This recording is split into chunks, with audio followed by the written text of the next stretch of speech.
नमस्कार साथियों, स्वागत है आपके अपने YouTube चैनल 7 स्टार एजुकेशन पे। मैं आपके बीच लेके आया हूँ फिक्स प्रीपोजिशन की अगली क्लास। तो इससे जस्ट पहले हमने 2 क्लासें की हैं, तो जिसने पिछली क्लासें नहीं देखी हो तो पिछली क्लासें ज़रूर देखें।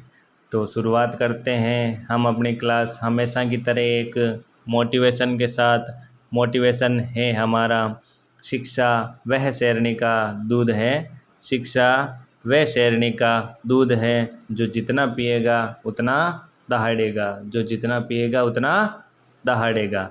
तो ये हुआ हमारा मोटिवेशन। मोटिवेशन के जुनून को बरकरार रखते हुए हम अपनी क्लास स्टार्ट करते हैं। तो क्लास स्टार्ट करने से पहले जो चैनल पे नए हैं वो चैनल को सब्सक्राइब करें, लाइक करें और अपने दोस्तों के साथ शेयर करें और क्लास के एंड तक ज़रूर बने रहें। और जो कुछ आपके डाउट हो तो वो आप कमेंट में पूछ सकते हैं। तो शुरुआत करते हैं हम अपनी class.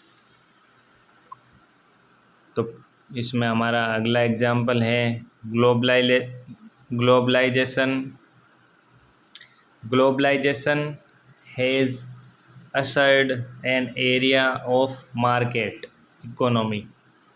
Globalization has ushered an area of market economy. तो ये हुआ इसका एग्जाम्पल। अब देखो, ग्लोबलाइजेशन हैज असर्ड क्या है? असर्ड। असर्ड का मतलब क्या होता है? लेकर आना। क्या होता है? लेकर आना। तो असर्ड का मतलब होता है लेकर आना। तो असर्ड के साथ हमेशा इन प्रीपोजिशन का यूज़ करते हैं। किस प्रीपोजिशन का यूज़ करते हैं? इन प्रीपोजिशन का। तो ग्लोबलाइजेशन हैज़ अशर्ड, ग्लोबलाइजेशन लेकर आया है an area of market economy. Market की इकोनॉमी को कौन लेकर आया है? ग्लोबलाइजेशन। तो ये हुआ असर्ड के साथ इन प्रीपोजिशन का यूज़। तो असर्ड के साथ कौन सा प्रीपोजिशन आता है? इन प्रीपोजिशन आता है। तो ये हुआ अपना एग्जाम्पल। अब चलते हैं नेक्स्ट एग्जाम्पल की तरफ। नेक्स्ट एग्जाम्पल है हमारा ही टाइडेड। He tided all the difficulties with determination. He tided all the difficulties with determination. तो tided क्या है? टाइडेड वर्ड जहाँ कहीं भी आपको दिख जाए तो टाइडेड का प्रयोग फाइनेंशियल हेल्प, आर्थिक मदद के संदर्भ में हो और विक्ट्री आ जाए। क्या आ जाए? विक्ट्री। और क्या आ जाए? ट्रिम्प। क्या आ जाए? TRIUMPH, ट्रम्प आ जाए। तो उसके साथ कौन से कंजक्शन का यूज़ करते हैं? कौन से प्रीपोजिशन का यूज़ करते हैं? ओवर प्रीपोजिशन का यूज़ करते हैं। किसका यूज़ करते हैं? ओवर प्रीपोजिशन का। तो वापस रीड आउट करते हैं। He tided all the difficulties with determination. Tided का प्रयोग जीत प्राप्त करने के संदर्भ में भी होता है और टाइडेड का प्रयोग फाइनेंशियल हेल्प के संदर्भ में भी होता है। तो यहाँ पर देखो, difficulties with determination financial help के रिलेटेड हो रहा है। तो यहाँ पे कौन सा प्रीपोजिशन आएगा? ओवर। और विक्ट्री के बाद भी ओवर प्रीपोजिशन का यूज़ करते हैं। और ट्रम्प का प्रयोग होता है जीत प्राप्त करना। ट्रम्प का मतलब क्या होता है? जीत प्राप्त करना। तो ट्रम्प का प्रयोग जब जीत प्राप्त करना के संदर्भ में हो तो इसके साथ भी हम ओवर का यूज़ करते हैं। तो ये हुआ एक सेंटेंस के अंदर 3 वर्ड का यूज़। कि भाई इसके साथ ये आता है, इसके साथ ये आता है, क्योंकि अगर हम एक एक सब के एग्जाम्पल करेंगे तो ऐसे बहुत सारे प्रीपोजिशन हैं। लेकिन मैं आपको है जो एग्ज़ाम के जो भी PYQ है आज तक के हैं, उसके आपको जितने भी एग्ज़ाम में आए हुए हैं ना PYQs के अंदर फिक्स प्रीपोजिशन, वो एक एक करके आपको मैं इस क्लास में प्रोवाइड करवाऊँगा। तो अब चलते हैं नेक्स्ट एग्ज़ाम्पल की तरफ। नेक्स्ट एग्ज़ाम्पल है हमारा, नेक्स्ट एग्ज़ाम्पल तो अगला है हमारा you are liable, you are liable this tragedy, you are liable this tragedy. अब देखो लाइएबल का प्रयोग दो प्रकार से होता है। लाइएबल के साथ फॉर भी आता है और टू भी आता है। क्या आता है?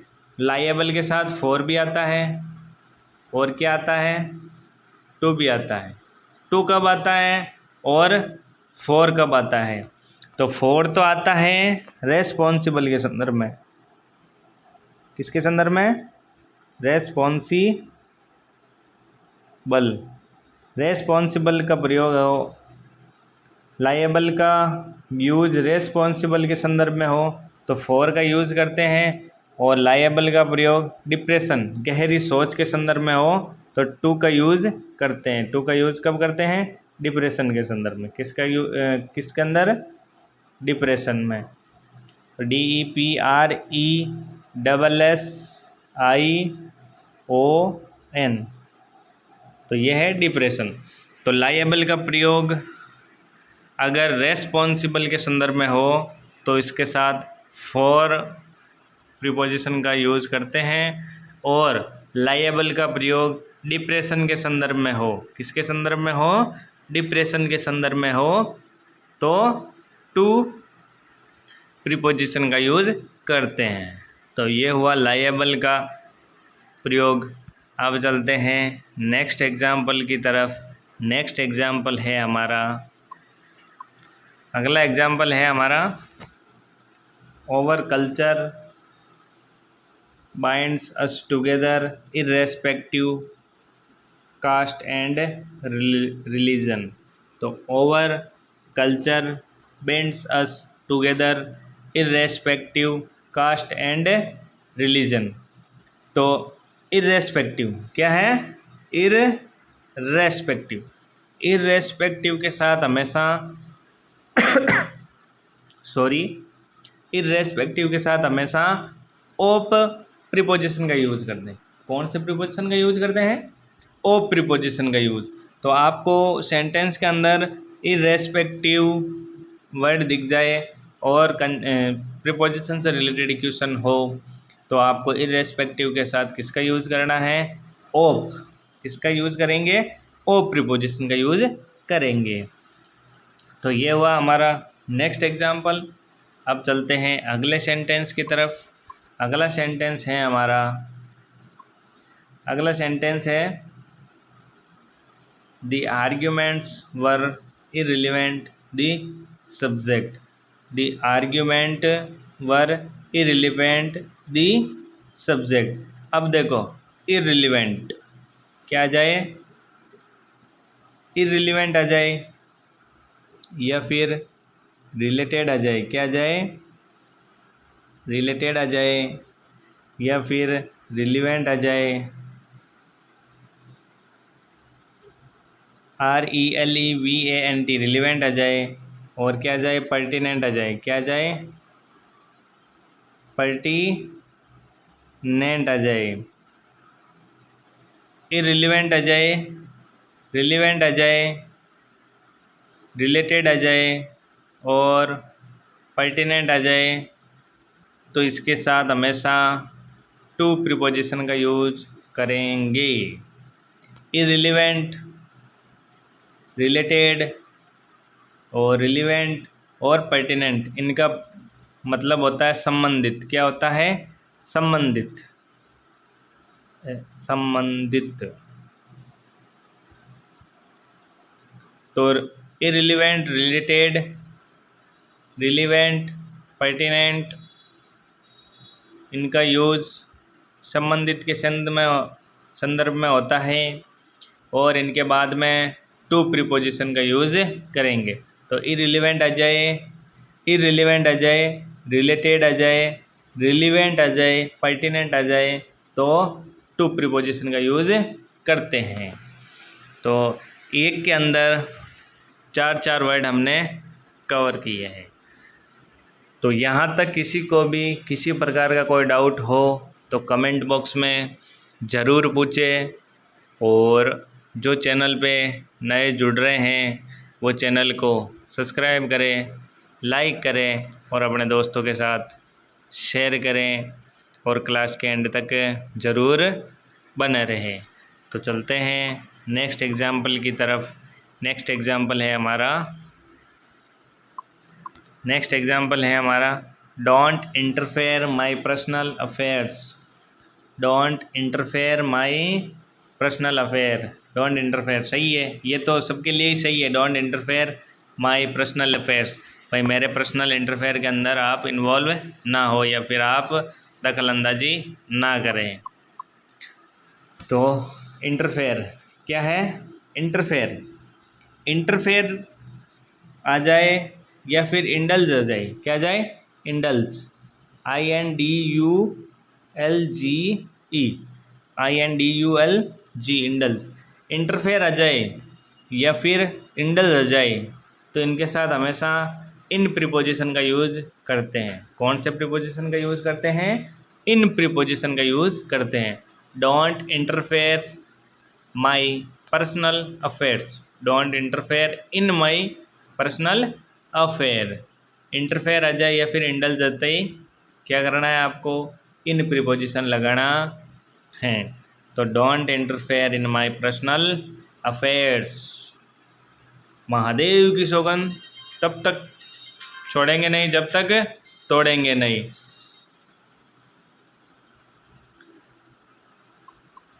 तो चलते हैं अगले एग्जाम्पल की तरफ। इसमें don't interfere in my personal affair, interfere आ जाए या फिर इंडल्ज आ जाए तो क्या करना है? इन प्रीपोजिशन लगाना है। अब चलते हैं नेक्स्ट की ओर। ये देखो, अभी हमने बात की थी नेक्स्ट के अंदर, हमने नेक्स्ट इससे जस्ट पहले वाले एग्जाम्पल में हमने बात की थी कि अगर इंटरफेयर आ जाए या फिर इंडल्ज आ जाए तो कौन से प्रीपोजिशन का यूज़ करते हैं? इन प्रीपोजिशन का। तो यहाँ पर भी देख लो, don't indulge in idle gossip. तो यहाँ पे इंडल्ज आ गया, तो इंडल्ज के साथ किसका यूज़ करते हैं? इन का यूज़ करते हैं। इंडल्ज आ जाए या फिर इंटरफेयर आ जाए तो इन प्रीपोजिशन का यूज़ करते हैं। तो don't indulge in idle gossip. तो ये हुआ अगला एग्जाम्पल। अब चलते हैं नेक्स्ट एग्जाम्पल की तरफ। नेक्स्ट एग्जाम्पल है हमारा, अगला एग्जाम्पल है हमारा, ही don't feel inclined play baseball today. I don't feel inclined play baseball today. inclined क्या है? आया है यहाँ पे वर्ड inclined। अब inclined के साथ कौन सा प्रीपोजिशन यूज़ करते हैं वो देखते हैं। तो inclined का मतलब क्या होता है? inclined का मतलब होता है लगाव, किसी के प्रति लगाव या फिर झुकाव, किसी के प्रति लगाव या फिर झुकाव इसका अर्थ होता है। तो inclined का मतलब होता है लगाव या फिर झुकाव।